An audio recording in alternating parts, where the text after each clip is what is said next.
બનાસકાંઠાના લુણાવાડા તાલુકાનું તણછિયા ગામ, જ્યાં ખેડૂતોને ટ્રાન્સમીટરના કારણે પૂરતી વીજળી નથી મળી રહી, જેનું કારણ છે ટ્રાન્સમીટરની પેટી પણ તદ્દન કટાયેલી હાલતમાં છે.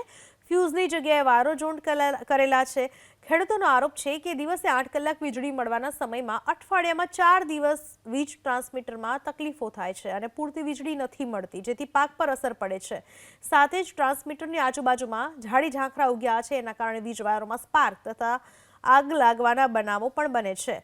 તો બીજી તરફ MGVCLના અધિકારીનું કહેવું છે કે તેમને આવી કોઈ રજૂઆત મળી નથી અને મીડિયાના માધ્યમથી જાણ થવાની વાત કરી, સાથે જ 3 દિવસમાં રિપેરિંગની કામગીરી કરવાનો દાવો કર્યો. અમારો પાક સુકાઈ જાય સાહેબ, વીજળી ના મળે તો શું થાય?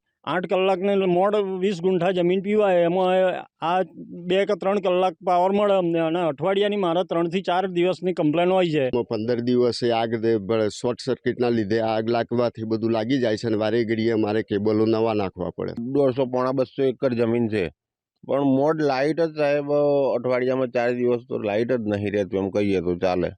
હવે આ કમ્પ્લેન અમે આવીએ ને કમ્પ્લેન ન જઈએ, પાછા 2-4 કલાક પછી આવીને પાછા રિપેર કરીને જતો રહે. મોડ 2 દિવસ ચાલે ને પાછું બંધ થઈ જાય. અરજદાર દ્વારા અમને આ પ્રશ્ન મળ્યો હતો નહીં, પણ તમારા જે છે એનો અમે સ્થળ ચકાસણી કરી છે અને તેઓનો 3 દિવસની અંદર આપણે નવેસરથી નવા ફ્યુઝ બેસાડી અને તેઓને આ જે આપણી વીજ અકસ્માત થાય છે તેને આપણે નિવારણ કરવામાં આવશે.